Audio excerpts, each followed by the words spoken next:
السلام علیکم دوستو سلطان مراد ثانی کی وفات کے وقت اس کا بیٹا شہزادہ محمد ایشیائے کوچک کی ریاست ایدین میں تھا۔ جب اسے اپنے باپ کی وفات کی خبر ملی تو وہ فوراً ایک عربی گھوڑے پر سوار ہوا۔ وہ درہ دانیال کو عبور کر کے ادرنا پہنچا جہاں تخت نشینی کے مراسم ادا کیے گئے۔ سلطان محمد کا دربار لگا ہوا تھا۔ عمائدین سلطنت، وزراء، امراء اور شرفائے شہر کثر سلطانی کے دیوان عام میں جمع تھے۔ یہ ایک وسیع و عریض برآمدہ تھا جس کے چاروں طرف شرکائے تقریب کے لیے نشستیں لگائی گئی تھیں۔ اس وقت دیوان عام میں 1000 سے زیادہ افراد موجود تھے۔ سلطان کے سر پر تاج عثمانی سجا دیا گیا تھا اور شاہی خاندان کے افراد سب سے پہلے باری باری سلطان کو تاج پوشی کی مبارکباد دے رہے تھے۔ چند بزرگ مرد و خواتین کے بعد ملکہ سروین کی باری آئی۔ یہ سلطان محمد فاتح کی سوتیلی ماں تھی جو شاہ سربیہ لارڈ سٹیفن کی لاڈلی بیٹی تھی۔ ملکہ سروین آگے بڑھی اور پھولوں کا تحفہ سلطان کے ہاتھوں میں تھمانے کے لیے تخت شاہی کے قریب آ کر رک گئی۔ ابھی اس نے کچھ کہنے کے لیے ہونٹ کھولے ہی تھے کہ دیوان عام کے باہر اچانک شور سنائی دیا۔ سلطان کے ماتھے پر شکنیں پڑ گئیں۔ سلطان کی آواز گونجی، کون گستاخ ہے جو ہمارے جشن تاج پوشی میں اپنی منحوس آواز کے ذریعے بدشگونی پھیلا رہا ہے؟ اسے گرفتار کر کے ہمارے سامنے لایا جائے۔ بہت سے سپاہی اپنی جگہوں سے بجلی کی سرعت کے ساتھ دیوان عام سے باہر کی جانب لپکے۔ سلطان کی نظریں باہر کی طرف ہی لگی ہوئی تھیں۔ تمام اہل دربار اپنی اپنی جگہوں پر کسمسا رہے تھے۔ کچھ دیر بعد سلطان کے سپاہی ایک بوڑھے خواجہ سرا کو بازوؤں سے پکڑ کر سلطان کے سامنے لے آئے۔ خواجہ سرا نے اپنے دونوں بازوؤں میں کوئی چیز اٹھا رکھی تھی جو کپڑے سے ڈھکی ہوئی تھی۔ یوں لگتا تھا جیسے خواجہ سرا نے کوئی شیرخوار بچہ اٹھا رکھا ہے۔ بوڑھا خواجہ سرا زور زور سے روتا ہوا دربار میں داخل ہوا۔ اس نے عتاب شاہی کی ذرا بھر بھی پرواہ نہ کی۔ وہ دربار میں داخل ہوا اور واویلا مچاتا ہوا سلطان کی خدمت میں پیش ہونے کے بجائے ملکہ سروین کے سامنے جا کر داڑیں مارنے لگا۔ ملکہ پہلے ہی اسے پہچان کر حیران و ششدر کھڑی تھی۔ یہ اس کا خاص خواجہ سرا تھا، خادمی خاص۔ ملکہ اس کے ہاتھوں میں شیرخوار بچہ دیکھ کر تڑپ اٹھی اور سب کچھ بھول کر روتے ہوئے خواجہ سرا کی طرف دوڑی۔ اس کا دل زور زور سے دھڑک رہا تھا۔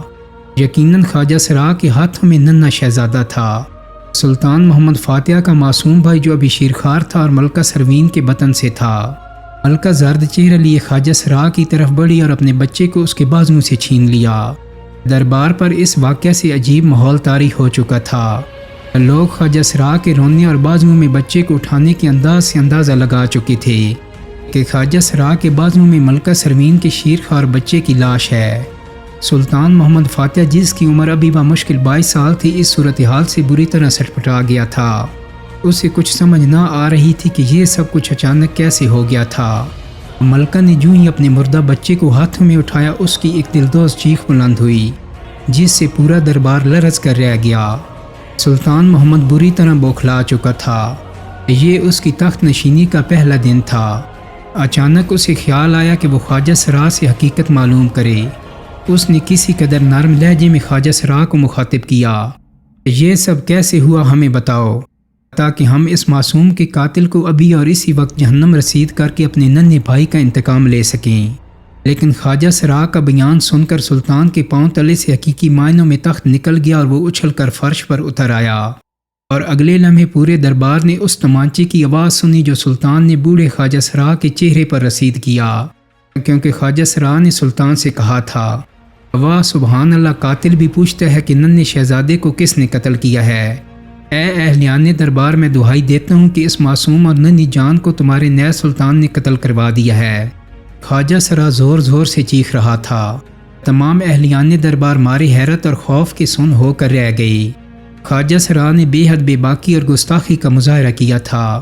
اس نے سرے دربار تخت نشینی کے پہلے روز ہی سلطان محمد پر اپنے ننھے بھائی کے قتل کا الزام عائد کر دیا تھا۔ ملکہ سروین یہ خبر سن کر یکدم خاموش ہو گئی اور پھٹی پھٹی آنکھوں سے سلطان کو دیکھنے لگی۔ کچھ وقت کے لیے سلطان سمیت تمام دربار کو سانپ سونگھ گیا۔ ہر کوئی اپنی جگہ یہ سوچ رہا تھا کہ اب کیا ہوگا۔ بوڑھا خواجہ سرا ابھی تک دیوان عام کے فرش پر ننگے پاؤں کھڑا تھا اور اہلیان دربار اپنی سانسیں روک کے حکم سلطانی کے منتظر تھے۔ اتنے میں ایک بوڑھا سردار اپنی نشست سے اٹھا اور سلطان سے مخاطب ہوا، سلطان معظم، اہلیان دربار حکم شاہی کے منتظر ہیں۔ اور سب لوگ یہ جاننا چاہتے ہیں کہ حضور والا نے تخت نشینی کے پہلے روز ننھے شہزادے کی موت کا حکم کیوں صادر فرمایا۔ اب سلطان کے لیے مزید خاموش رہنا ممکن نہ تھا۔ وہ ایک دم سے اپنی ابا کو سمیٹتا ہوا تخت شاہی کی جانب بڑھا اور انتہائی جارحانہ انداز میں تخت پر چڑھا، لیکن اس نے مسند پر بیٹھنے کی بجائے کھڑے ہو کر اپنے درباریوں پر ایک طائرانہ نگاہ ڈالی اور پھر کسی زخمی شیر کی طرح گرجا۔ ہم حکم دیتے ہیں کہ ابھی اور اسی وقت معصوم شہزادے کے قاتل کو پایا زنجیر ہمارے سامنے حاضر کیا جائے۔ ہم جاننا چاہتے ہیں کہ اس نے کس شیطان کے حکم پر یہ منحوس اور مکروہ فعل سر انجام دیا ہے۔ ہم معصوم شہزادے کے قاتل کا سر خود اپنے ہاتھوں سے قلم کریں گے۔ سپاہی اندرونی محل کی طرف دوڑتے چلے گئے، لیکن سلطان گھوم کر خواجہ سرا سے مخاطب ہوا۔ ہم ملکہ معظمہ کے خواجہ سرا کی گستاخی معاف کرتے ہیں اور خواجہ سرا سے یہ دریافت کرتے ہیں کہ اسے کس طرح ننھے شہزادے کے قاتل کی بابت معلوم ہوا۔ اب خواجہ سرا بھی اپنی جذباتی کیفیت سے کسی قدر سنبھل چکا تھا، اور کچھ سلطان کے لہجے نے اسے احساس دلایا کہ اس نے بلا تحقیق نئے سلطان پر چھوٹے بھائی کے قاتل کا بہتان باندھ کر سرے دربار اپنی موت کو دعوت دی ہے۔ لیکن جو ہی سلطان نے اسے معاف کیا، اس کی جان میں جان آئی اور اس نے کانپتی ہوئی آواز میں کہا، سلطان معظم، میری دہائی کی وجہ یہ تھی کہ مجھے ننھے شہزادے کے قاتل نے شہزادے کو قتل کرنے کے بعد خود یہ بتایا تھا کہ اس نے شہزادے کو سلطان معظم کے حکم سے قتل کیا ہے۔ خواجہ سرا کی بات سن کر سلطان لرز گیا۔ اس نے گرجدار آواز میں بے اختیار ہو کر پوچھا، کون ہے وہ بدبخت جس نے ہم پر اتنا بڑا الزام لگایا اور جس نے اس معصوم کے پاکیزہ خون سے ہاتھ رنگے؟ سلطان کے چہرے پر جوانی کا جوش شاہی جاہ و جلال کے روپ میں ظاہر ہوا اور دربار میں موجود ہر شخص اپنی جگہ سہم کر رہ گیا۔ خواجہ سرا کی حالت اب پہلے سے بالکل مختلف تھی۔ اب وہ پچھلے رویے پر پچھتا رہا تھا۔ اس نے لڑکھڑاتی ہوئی زبان کے ساتھ پھر کہا، سلطان معظم، معصوم شہزادے کو یعنی چری کے سپہ سالار نے شاہی کنیزوں کو آپ کا حکم سنا کر حاصل کیا، اور اس شفاق انسان نے 8 ماہ کی اس ننھی جان کو حمام میں لے جا کر پانی کے حوض میں غرق کر دیا۔ سلطان نے خواجہ سرا سے تمام واقعہ کی تفصیل پوچھی اور یعنی چری کے سپہ سالار کو پایا زنجیر اپنے حضور پیش کرنے کا حکم دیا، لیکن اس سے پہلے کہ سلطان کے نئے حکم کی تعمیل کے لیے سپاہی روانہ ہوتے، خفیہ محکمے کا سربراہ یعنی چری کے قاتل سپہ سالار کو گرفتار کر کے سلطان کی خدمت میں حاضر ہو گیا۔ سپہ سالار بے خوفی کے ساتھ دربار میں داخل ہوا اور سلطان کے سامنے جا کر کھڑا ہو گیا۔ سلطان کا چہرہ سرخ ہو چکا تھا اور اس کی آنکھیں غصے سے انگاروں کی طرح دیکھ رہی تھیں۔ اسے یعنی چری کے سپہ سالار کی بے باکی پر حیرت بھی تھی اور بے حد غصہ بھی آ رہا تھا، جس نے اپنے انداز سے یہی ظاہر کیا تھا جیسے اس نے کوئی ظلم نہ کیا ہو بلکہ جو کچھ کیا ہو درست کیا ہو۔ سلطان کے لیے سپہ سالار کا انداز چڑھانے والا تھا، چنانچہ اس نے انتہائی سخت اور سرد لہجے میں سپہ سالار کو مخاطب کیا، سپہ سالار، ہمیں صرف 2 الفاظ میں اپنے سوال کا جواب درکار ہے۔ کیا تم نے ہمارے چھوٹے بھائی کو قتل کرنے کا شفاق اور سنگین جرم کیا ہے یا نہیں؟ ہاں، میں نے ننھے شہزادے کو قتل کیا ہے، لیکن ایسا کر کے میں نے کوئی جرم نہیں کیا۔ میں نے جو کیا ہے سلطنت کی بہتری کے لیے کیا ہے، کیونکہ سلطنت عثمانیہ میں ہمیشہ سے یہ مسئلہ رہا ہے کہ سلطنت کے شہزادے تخت و تاج کے لیے پوری قوم کے مقدر کو داؤ پر لگاتے رہے ہیں۔ خاموش، تم حد ادب سے گزر چکے ہو۔ تم نے صرف ننھے شہزادے کو قتل ہی نہیں کیا بلکہ ہم پر جھوٹا بہتان بھی باندھا ہے، حالانکہ ہم بڑے دربار میں اپنے پروردگار کو حاضر ناظر جان کر یہ حلف دیتے ہیں کہ ہمیں اس شفاق درندگی کے بارے میں مطلق خبر نہ تھی، اور تمہاری یہ جسارت بھی قابل معافی نہیں جو تم نے آل عثمان پر تخت و تاج کے لیے لڑنے کا بہتان باندھا ہے۔ ہم تمہیں سزائے موت کا حکم سنانے سے پہلے یہ جاننا چاہتے ہیں کہ تم کس کے لیے کام کرتے ہو، قیصر قسطنطنیہ کے لیے یا شاہ ہنگری ہنیاڈی کے لیے؟ سلطان نے اس کے بعد یعنی چیری کے سپہ سالار کو مزید تفتیش کے لیے انٹیلیجنس کے چیف قاسم کے حوالے کر دیا، اور قاسم کی تفتیش سے یہ پتہ چلا کہ یعنی چیری کے سپہ سالار سمیت یعنی چیری کے سپاہی بھی عیسائیوں کے لیے کام کر رہے ہیں۔